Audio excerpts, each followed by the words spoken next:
नमस्कार दोस्तों, मैं पुष्पा मौर्य आप सभी का बहुत बहुत स्वागत करती हूं अपने YouTube चैनल पुष्पा मौर्य 3539 में। कैसे हैं दोस्तों? उम्मीद करती हूं ठीक होंगे, सभी लोग स्वस्थ होंगे। भोलेनाथ सबकी रक्षा करें, सबका कल्याण करें। दोस्तों, आज का हमारा वीडियो है सर्दी के मौसम में शाम की पूजा हम अपने मंदिर में कैसे करें बिना स्नान किए। तो चलिए दोस्तों, वीडियो स्टार्ट करते हैं। वीडियो पूरा देखिएगा तभी आपको समझ में आएगा। लेकिन वीडियो स्टार्ट करने से पहले मैं कहना चाहूँगी कि जिस किसी ने अभी तक हमारे चैनल को सब्सक्राइब नहीं किया है, चैनल पे पहली बार आए हैं, तो प्लीज़ हमारे चैनल को सब्सक्राइब कर लीजिए। वीडियो पसंद आए तो लाइक शेयर ज़रूर करिएगा, बेल आइकन भी दबाएँ ताकि आने वाली सभी वीडियो की नोटिफिकेशन आपको सही समय पर मिल जाए। दोस्तों, आप लोग जानते हैं कि सर्दी का मौसम शुरू हो चुका है और सर्दियों के समय में हम लोग को पूजा पाठ के नियम का विशेष पालन करना चाहिए, क्योंकि किसी भी मौसम में हमें अशुद्ध होने का कोई डर नहीं होता। क्योंकि जब भी हम अशुद्ध होते हैं तो हम उस समय सीधा स्नान कर लेते हैं और शुद्ध हो जाते हैं। पर सर्दियों के मौसम में ऐसा नहीं होता दोस्तों, क्योंकि सर्दियों के समय पानी बहुत ज़्यादा ठंडा रहता है और कोई भी अपने हाथ पैर गीले नहीं करना चाहता। दोस्तों, इसी के साथ सर्दियों में बाथरूम या शौच जाने के बाद हमको दिया बाती कैसा करना चाहिए। सर्दी में यह प्रश्न लोगों के मन में आना शुरू हो जाता है कि हम लोगों को ऐसे कौन से नियम हैं जिनका पालन सर्दियों के मौसम में करना चाहिए, जिससे कि हमको पूजा पाठ करने के लिए कोई दिक्कत न हो, उसका हमें पूरा फल मिले और हमें कोई पाप भी ना लगे। क्योंकि भगवान के कार्य हमेशा शुद्धता के साथ ही करने चाहिए। विशेष रूप से घर की माताओं बहनों को और जो पूजा पाठ घर के लोग करते हैं, उनके मन में शाम के समय यह प्रश्न जरूर आता है, क्योंकि पूरे दिन भर वह बाथरूम या शौच जाते हैं और उसके बाद उन्हें नहाने का मन नहीं करता, हाथ मुंह धोने में भी बहुत परेशानी होती है। तो क्या उसके बाद भी वह शाम के समय दिया बाती कर सकते हैं? सुबह तो पूजा पाठ करने में किसी को कोई परेशानी नहीं होती, क्योंकि हम सुबह उठते ही सभी लोग साथ स्नान कर लेते हैं, अपने घर में पूजा पाठ करते हैं, क्योंकि सुबह सबको सीधा स्नान करके पूजा पाठ ही करना रहता है। उसके बाद दोस्तों हम लोग अपने काम करते हैं और प्रश्न ये आता है कि शाम के समय में, क्योंकि शाम होने तक सभी लोग अपने कार्यों में व्यस्त रहते हैं और पूरे दिन भर के आप लोग बाथरूम कई बार जाते हैं और कुछ लोग पूरे दिन में कई बार मतलब कि शौच भी जाते हैं। तो मन में यही प्रश्न उठता है कि क्या हम लोग अगर पूरे दिन कभी भी किसी भी बाथरूम शौच चले गए तो क्या उसके बाद हम पूजा कर सकते हैं? शाम के समय दिया बाती कर सकते हैं? उस समय हम लोगों को स्नान करना होगा या हाथ पैर धुलना होगा? काम कैसे चलेगा? तो ये सारी अशुद्धता जानकर आपको जानकारी मिलेगी और आपको वीडियो में हम बताने वाले हैं दोस्तों। इसमें कोई शर्माने वाली बात नहीं है, क्योंकि भगवान की पूजा पाठ से जुड़ा हर प्रश्न है, इसीलिए हमको इसके बारे में ज़रूर जानना चाहिए। यह प्रश्न आपको सिर्फ और सिर्फ सर्दियों के मौसम में आएगा, क्योंकि इस मौसम में शुद्धता का ध्यान रखने में बार बार हाथ पैर धोने और स्नान करने में लोगों को परेशानी होती है, क्योंकि पानी बहुत ठंडा होता है। देखिए दोस्तों, आपने सुबह एक बार अपने घर में दिया बाती कर दिया, मंदिर में जाकर भी आप पूजा पाठ दिया बाती कर आते हैं, तो आप सीधा स्नान करके पूजा पाठ दिया बाती करते हैं। तो दोस्तों, सुबह किसी को कोई परेशानी नहीं होती, बस सुबह के बाद आपके पास पूरा दिन रहता है और फिर शाम का समय आता है। दोस्तों, अब शाम होने के बाद बहुत सारे लोग पूरे दिन में बाथरूम भी जाते हैं, कुछ लोग शौच भी जाते हैं। तो यहाँ पर आपके मन में अशुद्धि आ जाती है, यानी कि आपका शरीर समय पर अशुद्ध हो जाता है। जब आप बाथरूम जाते हो या शौच जाते हो, उसके बाद अगर आप अपने घर में सीधा दिया बाती करते हो तो ना जाने क्या क्या मन में ख्याल आता है। आखिर यह कौन सा नियम है जिसका अगर आप लोग बाथरूम या शौच जाते हैं या पालन करेंगे तो आप अशुद्ध हो जाएंगे, बल्कि शुद्ध हो रहेंगे और शाम के समय की दिया बाती भी बिना स्नान करे सकेंगे। तो दोस्तों, सबसे पहले जो नियम है विशेष रूप से माताएं बहनें इसका पालन जरूर करें। ज़्यादातर घर की माताओं बहनें ही शाम के समय दिया बाती करती हैं।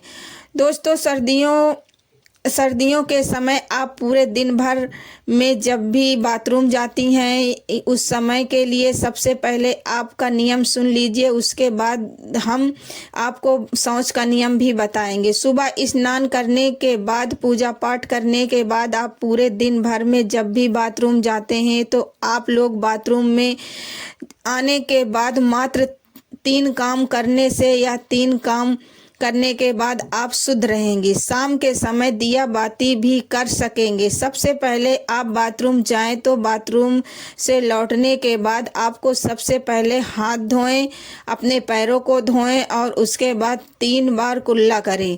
कुल्ला का मतलब कि मुंह में पानी लें, मुंह को थोड़ा साफ करें और पानी बाहर फेंकें। यह प्रक्रिया आपको 3 बार करनी होती है, मतलब कि 3 बार कुल्ला करना है। इसके बाद आप आखिरी में थोड़ा सा पानी मुंह पर अगर आप लोग मार लेते हैं तो और एक हाथ गीला करके अपने मुंह पर फेर लेते हैं तो पूर्ण रूप से शुद्ध हो जाते हैं।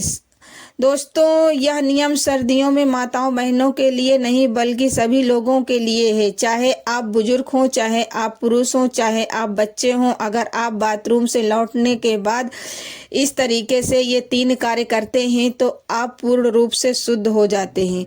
साथियों, आप लोग कहेंगे कि यहाँ पर भी तो हमें पानी का इस्तेमाल करना पड़ रहा है, पर यहाँ पर आपको कम पानी का इस्तेमाल करना है, हाथ मुंह धोना पड़ रहा है, अन्यथा फिर आपके पास स्नान करने का ही एक आखिरी रास्ता बचा है। अगर आप चाहें तो हाथ मुंह धोने के लिए गर्म पानी भी कर सकते हैं, इसमें कोई परेशानी नहीं है। पर बाथरूम से लौटने के बाद अगर आप ज़्यादा कुछ भी नहीं कर पाए तो अपने हाथ पैर जरूर धोएं। दोस्तों, अब कुछ माताएं बहनें, कुछ लोग ऐसे भी हैं जो सुबह अपने घर से बाहर ऑफिस ड्यूटी अपने काम पर जाते हैं, तो उनके मन में यह प्रश्न जरूर आएगा कि हम लोग बाहर जा रहकर आए हैं, नियम का कैसे पालन करें। तो दोस्तों, अगर आप लोग बाहर काम करने जाते हैं, ऑफिस या ड्यूटी जाते हैं, तो उस जगह पर आप इस नियम का पालन कर पाएंगे, क्योंकि उस समय पर आप पैरों में मोजे और जूते पहने रहेंगे। वहां पर आपको वैसा स्थान नहीं मिल पाएगा कि आप अपने हाथ मुंह धो सके। इसीलिए बाहर रह कर के सारे नियम संभव नहीं है। तो जितने भी लोग बाहर रहते हैं, पूरे दिन काम करते हैं और शाम को घर ऑफिस से घर लौटते हैं, तो उनके लिए एक अलग नियम है।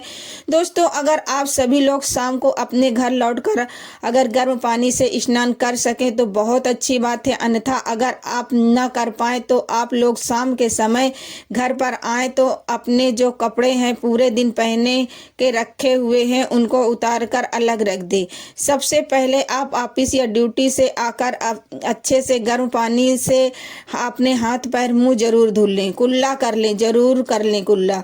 उसके बाद आप अच्छे साफ सुथरे कपड़े पहन लें। उसके बाद अपने घर की पूजा पाठ कर सकते हैं, कोई दिक्कत नहीं होगी। दोस्तों, इससे आप शुद्ध हो जाएंगे। और अगर आप पूरे दिन भर घर के बाहर रहते हैं और काम करते हैं तो आपको कोशिश करना है कि शाम के समय घर पर आए तो स्नान कर लें और फिर साफ कपड़े पहनकर अपने घर के मंदिर में दीपक जलाएं। अब बहुत सारे बुजुर्ग ऐसे होते हैं जो कि ठंड में अपने हाथ पैरों में मोजे नहीं उतारते और वह लोग अपने घर के दिया बाती करें। उन लोगों को किस नियम का पालन करना चाहिए?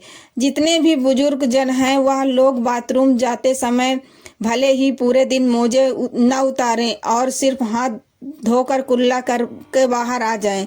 पर जब आप शाम के समय अपने घर के मंदिर में दिया बाती करें या दिया बाती करने जाते हैं तो उस समय आप पैर के मोजे उतार दीजिए और हो सके तो शाम के समय दिया बाती से पहले अपने हाथ पैर जरूर धो लें। अगर आप चाहें तो गर्म पानी का भी इस्तेमाल कर सकते हैं। दोस्तों, अब हम लोग सीधा बात करते हैं, अगर आप लोग पूरे दिन भर में कभी भी शौच चले गए तो उस जगह पर आप लोगों को क्या करना चाहिए?